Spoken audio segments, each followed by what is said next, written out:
Welcome friends to another session on mathematical modeling. Epidemic Models Part 1.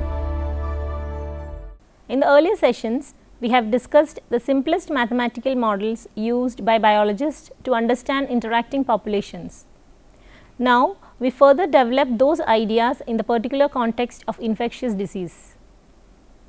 Infectious disease modeling. Throughout history, devastating epidemics of infectious diseases have wiped out large percentages of the human population. In the mid-14th century, the Black Death, a plague epidemic, killed roughly one-third of Europe's population. More recently, in 1918, an outbreak of the flu killed an estimated 20 million people, more people than died in all of World War I. In our own times, the acquired immune deficiency syndrome or AIDS pandemic has brought untold personal suffering and social losses. The Centers for Disease Control estimates that from 1981 to 2001, approximately 21 million people died from AIDS worldwide. Although medical advances have reduced the consequences of some infectious diseases, preventing infections in the first place is preferable to treating them.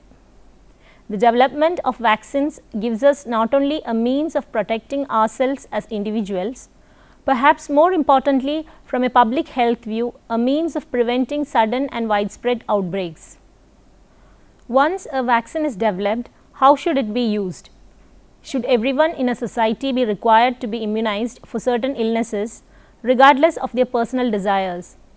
Is the cost of an immunization program worthwhile if a vaccine is expensive or difficult to administer? If only those facing the highest risk of a disease are immunized, will that be sufficient to prevent epidemics? If a vaccination carries health risks to those who receive it, when are these risks worthwhile? What groups, either in terms of age or social interactions, should be targeted by vaccination programs? Questions of this sort cannot be answered simply. Individual features of diseases and societies must be taken into account. However, understanding the dynamics of disease transmission is essential to addressing them, and mathematical modeling can play a role here. Once a model has been formulated that captures the main features of the progression and transmission of a particular disease in a population, it can be used to predict the effects of the different strategies for disease eradication or control. Although political, social and economic factors play a large role in setting public health policies, understanding the dynamics of contagion is an important step. The worldwide eradication of smallpox through a carefully developed vaccination campaign initiated by the World Health Organization in 1967 is a remarkable example of what can be achieved with a well-designed plan. Infectious disease modeling, though often inexact, has enormous potential to help improve human lives. We will focus on giving meaningful interpretations of the key parameters that appear in epidemic models. Once we have a basic framework for describing disease transmission, we will see how various vaccination levels can prevent or fail to prevent an epidemic. Finally, we consider a model of a sexually transmitted disease to show how simple modeling approaches can capture the particulars of a disease with quite complicated dynamical features. Elementary epidemic models. In modeling the dynamics of an infectious disease, we focus on the population in which it occurs. The models we consider assume that the capital N total size of the population is constant. We thus ignore complications that might result from new births or immigration. We will also assume that the population under study mixes homogeneously. All members of the population interact with one another to the same degree. This means all uninfected individuals face the same risk of exposure to disease by those already infected. To begin formulating our model at each time t, we divide the population N into three categories. St, the susceptible class, those who may catch the disease but currently are not infected. It, the infective class, those who are infected with the disease and are currently contagious. And Rt, the removed class, those who cannot get the disease because they either have recovered permanently, are naturally immune, or have died. Note that we continue to count any dead individuals in RT, since it is mathematically more convenient to keep the total number of individuals constant. Moreover, because the population is constant, ST plus IT plus RT is equal to N for all T. Tracking the size of the infective class IT probably gives the clearest indication of the course of a typical disease outbreak. For an epidemic to occur, IT must increase. A large increase in a single time step represents a rapidly spreading outbreak, while a smaller increase signals a more gradual spread. Thus, the magnitude of change in the number of infectives, delta I, measures the virulence of the epidemic. We would expect a graph of IT to rise as more and more of the population becomes infected. In time, though, if it is possible for individuals to recover, the infective class IT starts to decrease in size, that is, delta I is less than or equal to 0. At that point, the graph of IT turns down and the epidemic begins to subside. We have already assumed that the disease we are discussing is one from which infectives recover. Because that is not true for all infectious diseases, we will have to pay careful attention to such assumptions when we try to model a particular disease. The SIR model. The simplest epidemic model uses the three classes mentioned. In this SIR model, members of the population progress through the three classes in order. Susceptibles remain disease free or become infected. Infectives pass through an infectious period until they are removed permanently from the grips of the disease, and a removed individual is never at risk again. Schematically, we think of the model as susceptibles move to infectives move to removed. An outbreak of chickenpox at an elementary school can be described well by an SIR model. Students who have been infected will recover and will never get chickenpox again, since permanent immunity results from having been infected. Other examples of human diseases that fit the SIR framework at least approximately include the seasonal variants of influenza virus that develop each year. Once an individual has recovered from an infection, they are immune to that particular variant for life. Disease spreads when a susceptible individual comes in contact with an infected individual and subsequently becomes infected. Mathematically, a reasonable measure of the number of encounters between susceptible individuals and infected individuals, assuming homogeneous mixing, is given by the product ST into IT. However, not all contacts between healthy and ill individuals result in infection. We will use alpha, the transmission coefficient, as a measure of the likelihood that a contact between a susceptible and an infective will result in a new infection. Because the number of susceptibles ST decreases as they become ill, the difference equation modeling the number of susceptibles is given by ST plus 1 is equal to ST minus alpha into ST into IT. During one time step, the infective class grows by the addition of the newly infected. At the same time, some infectives recover or die and so progress to the removed stage of the disease. The removal rate gamma measures the fraction of the infective class that ceases to be infective and thus moves into the removed class in one time step. Clearly, the removed class increases in size by exactly the same amount that the infected class decreases. This leads to the additional equations IT plus 1 is equal to IT plus alpha into ST into IT minus gamma into IT, and RT plus 1 is equal to RT plus gamma into IT. Collectively, these three coupled difference equations form the SIR model. Although the SIR model will serve as our basic infectious disease model, it is not appropriate for many diseases. The dynamics of tuberculosis illustrate its limitations. Many people who show a positive reaction to the TB skin test have a TB infection but not the disease. A healthy immune system is able to fight the TB bacteria and keep it inactive.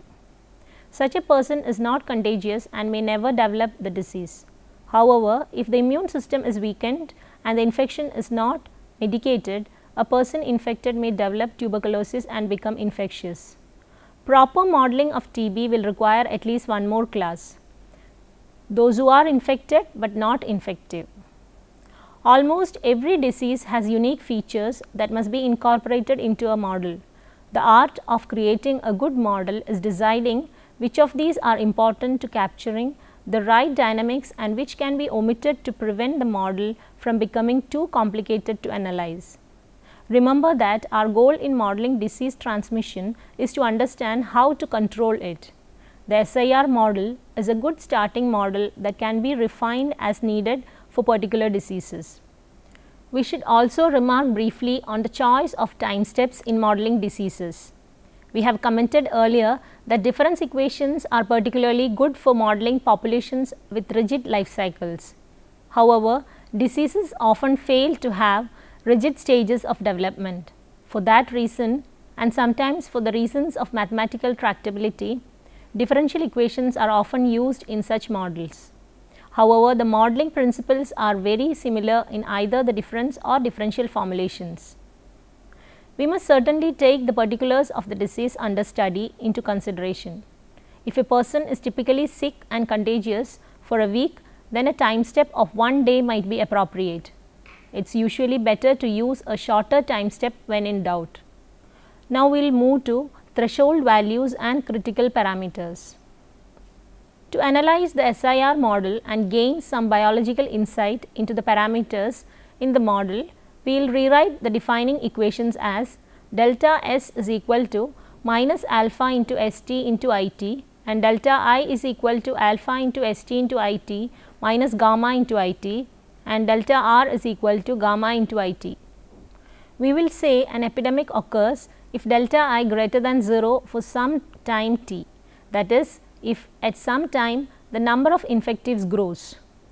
If delta I is less than or equal to 0 for all times, then the size of the infective class does not increase and no wider outbreak of illness takes place.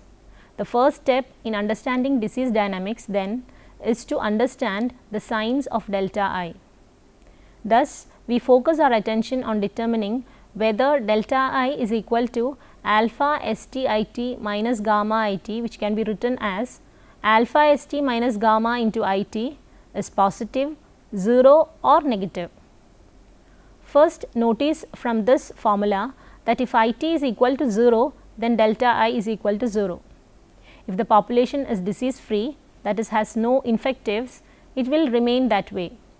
Let us now assume that IT is greater than 0.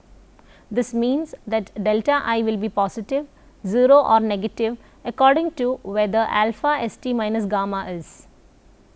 Because alpha is greater than 0, we can rephrase this as if ST is greater than gamma by alpha, then delta I is greater than 0.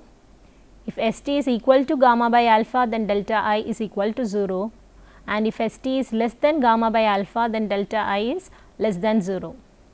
Notice that from our original formulas, we have delta S less than or equal to 0 always. So, we know that ST cannot increase. This means that if S naught is less than gamma by alpha, then ST is less than gamma by alpha for all t. Thus, if S naught is below the value gamma by alpha, then delta I less than 0 for all times and the disease decreases in the population. However, when S naught is greater than gamma by alpha, the number of infectives will grow and an epidemic occurs. For this reason, the ratio gamma by alpha is an example of a threshold value. The relationship of S naught to gamma by alpha is an important determinant of the dynamics of the disease. Because gamma by alpha represents the removal rate gamma relative to the transmission coefficient alpha, we call it the relative removal rate and denote it by rho is equal to gamma by alpha. Comparing the initial number of susceptibles S naught to the threshold value rho, we can determine if an epidemic will occur. A slightly different approach to the same threshold behavior involves rewriting the equation for delta I as delta I is equal to gamma into alpha by gamma into ST minus 1 into IT. A similar sign analysis of delta I using the above expression shows the important question is how the quantity alpha by gamma S naught compares with 1. The expression R naught is equal to alpha by gamma into S naught is called the basic reproduction number of the infection. This may also be called the basic reproductive rate or basic reproductive ratio. We will use the term basic reproductive number exclusively. Most importantly, if R naught is greater than 1, then delta I is greater than 0 and an epidemic occurs. Let us consider the basic reproductive number R naught is equal to alpha by gamma into S naught, which is equal to alpha S naught into 1 by gamma from a more biological viewpoint in order to understand both its name and its conceptual importance. In the SIR model, the term alpha S naught I naught measures the number of individuals that become infected at the outset of an epidemic. If we divide by I naught, we obtain a per infective measurement. Alpha S naught is the number of individuals who become infected by contact with a single ill individual during the initial time step. Actually, if we introduce one infective into an otherwise wholly susceptible population S naught, this ill individual may eventually infect many more than alpha S naught others, since an infective may remain contagious for many time steps. For example, suppose a young child remains contagious with chickenpox for about 7 days. Then, using a time step of 1 day, this child would infect about alpha S naught into 7 susceptibles over the course of a week. Moreover, if the period of contagion lasts 7 days, then each day we expect roughly 1 by 7 or approximately 14% of the total number of infectives to move from the infective class IT into the removed class RT. Because the removal rate gamma measures the fraction of the infective class cured during the single time step, we have found a good estimate for gamma. We take gamma is equal to 1 by 7, which is approximately equal to 0.1429.